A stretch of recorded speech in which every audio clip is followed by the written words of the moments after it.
नमस्ते दोस्तों, कैसे हैं आप। मैं Sujeet Kumar incredible IAS academy में आपका हार्दिक स्वागत करता हूं। आज का वीडियो शायद जितनी भी मैंने वीडियो बनाया हूं उन सारी वीडियो में आज की वीडियो जो है थोड़ा सा हटके है। जैसा कि आप सामने देख रहे हैं, मैंने यहाँ खुद ही लिख दिया हूं, बिहार के मुख्यमंत्री जी से एक छात्र के द्वारा कुछ कड़वे सवाल हैं जो मुझे उम्मीद है जब आप लोग सपोर्ट कीजिएगा, जब इस वीडियो को आगे बढ़ाइएगा तो शायद बिहार के मुख्यमंत्री तक अगर ये वीडियो पहुंचे तो शायद उनको भी पता हो कि वाकई में अब छात्र या तो जानने लगे हैं या फिर मुख्यमंत्री जी जो है अनजान है। इन सब जितनी भी मतलब समाज के अंदर बुराइयां हो रही है, शिक्षा को लेकर पूरी तरीके से चौपट हो गया है, शायद मुख्यमंत्री जी को भी पता चले। लेकिन ये तब होगा जब हमारी बात होगी और आपके हाथों से जो है इस वीडियो को शेयर किया जाएगा। आइए एक एक करके सबसे पहले मुख्यमंत्री से पहला सवाल दागा जाए और पूछा जाए कि जब आपका चुनाव होता है, जब जहां भी रैलियां होती है, तब इतने भीड़ जब जुटते हैं, तब कोरोना राज्य में नहीं होता है, तब देश में कोई कोरोना नहीं होता है।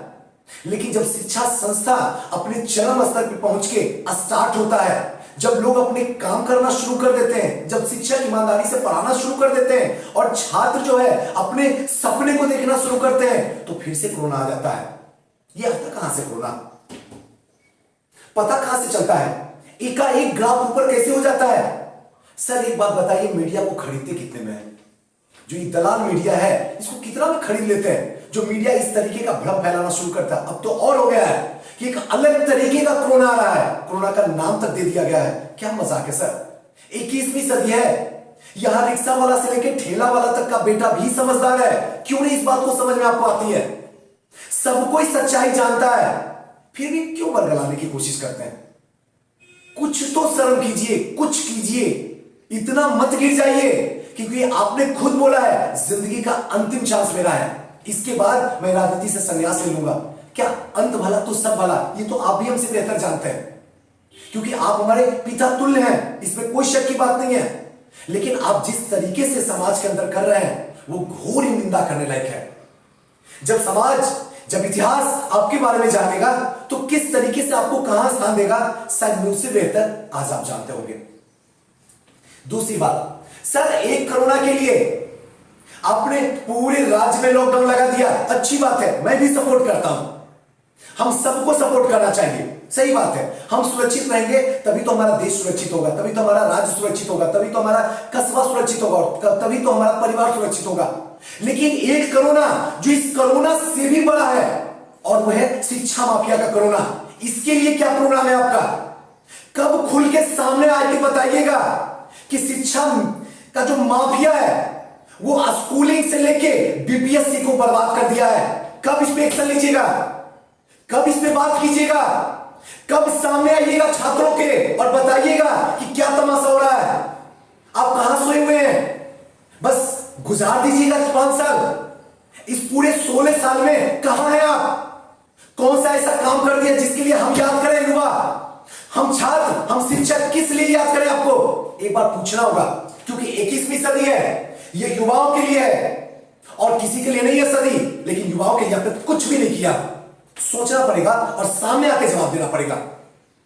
सर एक बात और बता दो दिल से, चाहे रिक्शा वाला का बेटा हो, ठेला वाले का बेटा हो, धोबी का बेटा हो, नाई का बेटा हो, जिस समाज में जो सबसे गरीब तबका का बेटा हो, अगर रात दिन मजदूरी करता है तो उसके दिल, दिमाग और धड़कन में एक ही बात आती है कि मुझे किसी भी हालत में अपने बेटा से रिक्शा नहीं चलवाना, नहीं चलवाना है। और उसके लिए रात दिन मेहनत करता है और मेहनत करके कम से कम वो ये सोचता है कम से कम अपने बच्चे को स्कूलिंग अच्छा दे दूं, जिससे कम से कम नौकरी लगे या ना लगे, कम से कम दूसरे बच्चे को तो शिक्षित कर दे। आपने तो स्कूलिंग को उजाड़ कर दिया। 10th 12th जैसे परीक्षा शुरू होती है 10 बजे, 6 बजे तक पेपर आके सामने आ जाता है, आउट हो जाता है। क्या तमाशा है सर, कब खोल के जवाब दीजिएगा? फिर कैसे ये देश आगे बढ़ेगा, कैसे ये राज्य पूरे देश का नेतृत्व करेगा? जवाब देना होगा आपको। सिर्फ जाके तमाशा करते हैं कि हमें विशेष राज्य का दर्जा दो। अरे विशेष राज्य का दर्जा से बेहतर है हमें शिक्षा दो। उसके अंदर जितने शिक्षक हैं सबके सब अच्छे बहाली करो। अच्छे शिक्षक सड़क पे घूम रहे हैं और बेवकूफ को आपने सिस्टम के अंदर कर दिया। क्या तमाशा है? ऐसे हजारों सवाल पूछे जाएंगे और उसके जवाब देना पड़ेगा, क्योंकि शिक्षा को अगर सबसे ज्यादा गलत होता गया है तो आपके राज्य में।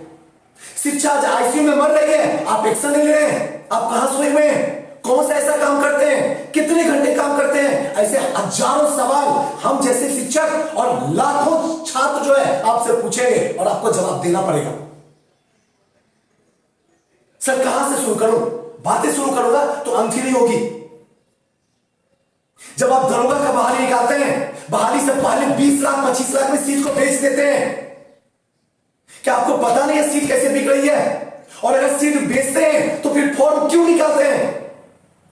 क्यों इन गरीब छात्रों के पेट पे लात मारते हैं? क्यों इन गरीब छात्रों के मां बाप के सपने को बर्बाद कर देते हैं? आपको पता भी है इसकी जिंदगी कैसी है? अगर बोलूं तो आंख में आंसू आ जाएगी। और आप भी कोई रईस के घर में पैदा नहीं हुए हैं। आज आप मुख्यमंत्री हैं पिछले 16 साल से। इससे पहले भी आपका बचपन कोई रईस में नहीं गुजरा है। आप भी एक किसान के बेटा है, एक साधारण परिवार में पैदा हुए हैं। तो शायद आप मेरी फीलिंग को जरूर समझ रहे होंगे। जब ये घर से निकलते हैं तो किस तरीके से मोटरी गेटरी नमक है, सत्तू है, चीनी है, प्याज है, सबको बांध के निकलते हैं सर, क्योंकि शहर में सब कुछ महंगा है। और किस तरीके से जनरल डब्बा में किस तरीके से मर के आते हैं, इनकी दर्द को आप नहीं समझ सकते हैं। इनकी दर्द को समझने के लिए दिल होना चाहिए। जानवर वाली संस्कार नहीं होनी चाहिए, इंसान वाली संस्कार होनी चाहिए, तभी इनके दर्द को समझिएगा। और इनको पहुंचाने के लिए स्टेशन तक लोग आके ऐसे ऐसे करते हैं इनके माँ बाप। इनको पता होता है इनकी गरीबी कहीं दूर कर सकते हैं और पल में इनके सामने को बिखेर देते हैं। शिक्षा माफिया 25-25 लाख में बेच देता सीट और आप बैठ के तमाशा देखते। शर्म की बात है, हमें शर्म है कि मुझे ऐसा मुख्यमंत्री मिला जो समाज के अंदर इस तरीके से शिक्षा माफिया को फैला दिया। अच्छे लोग जा नहीं रहे, बुरे लोग सिस्टम के अंदर बैठे हुए हैं। कैसे विकास होगा सर? ऐसे हजारों सवाल निकलेंगे। कहां से शुरू करूं? कैसे इनका भला होगा? कौन करेगा भला? क्या कृष्ण आएंगे, वाहिगुरु आएंगे? हम सिस्टम के अंदर है नहीं सर, हमारे अंदर पावर नहीं है, पैसा नहीं है। मैं भी किसान का बेटा हूं, क्या कर सकता हूं मैं? आप जवाब दो। अगर आंदोलन करता हूं तो आप मार खिलवाते हो, लेकिन आप एक्शन नहीं लेते हो। क्यों? ऐसा क्यों? ऐसे हजारों सवाल उठेंगे। आज मैं नहीं रो रहा हूं, पूरा बिहार के युवा रोता है और शर्म करता है। मुझे इस जन्म में तो बिहार में पैदा कर दिया, अगले किसी जन्म में पैदा मत करना। मुझे शर्म है, मैं बिहारी हूं। ऐसे हजारों लोगों के दिल की धड़कन है, समझने की कोशिश करो। बीपीएससी का एग्जाम लेते हो, राज्य का प्रतिष्ठित तो एग्जाम होता है। पूरे बिहार वासी से लेकर हमारे माँ बाप, परिवार, समाज सब कोई गर्व करता है कि हम बीपीएससी की तैयारी करते हैं। प्रीलिम्स में पेपर आउट करवा देते हो, क्या शर्म की बात है? इससे बड़ा गिरा हुआ क्या काम हो सकता है इस धरती पे? कोई बताओ मेरे सामने आके। ऐसे हजारों सवाल आएंगे सर, हजारों सवाल आएंगे। और जब पेपर गिर जाता है तो कट ऑफ 108 पहुंचा देते हो। किसी लड़के का एग्जाम नहीं होता सिलेक्शन, और जिनका सिलेक्शन होता सारे के सारे वनडे वाले पहुंच जाते हैं, जिनको यह पता नहीं होता कि ऑप्शन पेपर क्या ले सुजीत सर। फिर वहां पहुंचेगा कौन? बताओ सर सामने आके, किसको सिलेक्शन ले रहे हो? फिर से पीछे की सीट से 64वीं का पिछले 3 साल से अभी तक फाइनल नहीं हुआ सर। और जब फाइनल आने की बात होती है, डेट आगे बढ़ जाता है। बताओ इसको कितने में खरीदने, फिर से इसमें खरीदा जाएगा सीट सर। फिर से अच्छे स्टूडेंट मारे जाएंगे, सीट फिर से 50 लाख में बिक जाएगा। हमारी औकात नहीं है, नहीं औकात है। कहां से 50 लाख सर? सर अगर किडनी भी बेच देंगे तब भी मेरे पास 50 लाख नहीं होगा। मैं किसान का बेटा हूं, मेरी औकात कोई बड़ी नहीं है। रात दिन मेहनत करता हूं, लेकिन इतनी बड़ी है कि आपके कर्म से बड़ा मेरा कर्म है, आपके कर्म से बड़ा। आज भी कोई हिस्ट्री में बैठता है तो मैं सीधा कहता सुजीत सर ऐसी स्थिति है, मैं कहता हूं जाओ पीछे बैठ जाओ, कोई दिक्कत नहीं है। पैसे से ज्यादा इंपॉर्टेंट तुम हो, क्योंकि अगर मैं तुमको सिलेक्शन करवा दिया तो 3 पीढ़ी की गरीबी दूर हो जाएगी, 3 पीढ़ी की। और आप पिछले 16 साल से बिहार की स्थिति को नहीं बदल पाए शिक्षा में, शर्म की बात है। पिछले 16 साल कौन सा कर्म किए? ऐसे हजारों सवाल उठेंगे सर, और इतिहास आपसे पूछेगा। आज मैं पूछ रहा हूं, कल पूरा बिहार पूछेगा, और उसका जवाब आपको सामने बैठ के देना होगा। कब तक दलाल मीडिया से काम करवाइएगा? कभी तो सामने आइए और बताइए कि आपने शिक्षा के साथ क्या किया।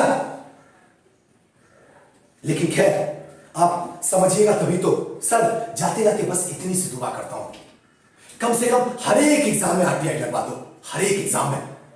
ताकि हर स्टूडेंट अपना मार्क्स देख सके। जब पहली बार एग्जाम निकालते हो तो 104 नंबर आता है और जब फाइनल निकलता है तो 84 नंबर में ले जाकर छोड़ देता है। ऐसा क्यों सर? आप आयोग में बैठे हुए हर इंसान से सवाल करो, कहीं ऐसा तो नहीं है आप खुद ही उसमें हो? अगर आप हो तो जितना जल्दी हो बदलो, सिस्टम को बदलो सर। हम समाज को बदल रहे हैं, आप राज्य को बदलो। दोनों मिलकर काम करेंगे, ईमानदारी से करेंगे, क्योंकि अगर शिक्षा मर गई तो फिर इस राज्य को बचाने वाला ऊपर से कृष्ण भी नहीं आएगा, नहीं आएगा, कभी नहीं आ सकते। हम सब आपस में लड़ मर जाएंगे। अपराध का स्तर किस स्तर तक पहुंच गया है, आपको बोलने में शर्म आती है। इस पूरे 16 साल में अगर आपने अपने परिवार को नहीं संभाल पाए तो राज कहां से संभाल पाइएगा सर? ऐसे हजारों सवाल ये मैं नहीं, पूरा बिहार वासी पूछेगा और आपको जवाब देना पड़ेगा। सर ज्यादा क्या बोलूं, बस जाते जाते इतना सा ही बोलूंगा कि आपसे नफरत तो नहीं है सर, किसी भी तरीके का कोई नफरत नहीं है सर। और आपने खुलेआम बोल दिया कि राजनीति का अंतिम सफर तय कर रहे हैं बेटा। सर आपसे हाथ जोड़ के अंतिम तक गुजारिश है, अगर राजनीति का अंतिम सफर तय कर रहे हो, कुछ बदलो या ना बदलो बिहार में, शिक्षा के स्तर बदल दो। बाकी हम युवा में वो आ गए ना जो कुछ भी कर सकते हैं, कुछ भी सुनामी पैदा करके ना बिहार की स्थिति को हम बदलेंगे। आप लोग कभी नहीं बदल सकते। पिछले 16 साल में जो तमाशा करके बिहार को इस हद में ला दिए हैं, अब हम बदलेंगे। हमें कोई राजनीतिक कार्ड नहीं खेलने आता सर, मुझे पसंद नहीं है, लेकिन हाँ राजनीति में एक चीज करने का जरूर दिल की इच्छा है, ये मैं ओपन बोलता हूं, शिक्षा मंत्री बनने की इच्छा है हमेशा। बस शिक्षा को सुधार दो, काम खत्म। इसके सिवा मेरी जिंदगी में कोई ऐसा नहीं है। अरे मेरे बाप का थोड़ी जमीन है, मेरे बाप का बिहार थोड़े बुद्ध का बिहार है। आज हूं कल चला जाऊंगा, यादों के पन्नों में सिमट के रह जाऊंगा, ये मुझे अच्छे से पता है। इसीलिए हर सूरज निकलेगा कि नहीं निकलेगा इस दिल को तसल्ली नहीं होती है, और इसीलिए मैं अच्छा कर्म करता हूं। सर आप भी थोड़ा सा कीजिए ना, वक्त बहुत कम है, समय पल पल भाग रहा है। मुझे उम्मीद है आप जरूर मेरी बात सुनिएगा, मेरी बात पे जरूर मंथन कीजिएगा। आपको लगेगा एक शिक्षक की गुहार नहीं है, पूरे बिहार वासी के युवाओं की गुहार है, और ये सारी की सारी आप पे नजर टिकी हुई है कि इस कड़वी सवाल का जवाब कैसे देते हो, कब देते हो, इसका इंतजार मैं भी करूंगा और पूरा बिहार वासी करेंगे। दोस्तों कैसा लगा वीडियो हमें जरूर बताइएगा, हो सके तो प्लीज मुझे मत देखिए, इसमें कही हुई बातों को देखिए और वीडियो शेयर कीजिए। थैंक यू, नमस्कार।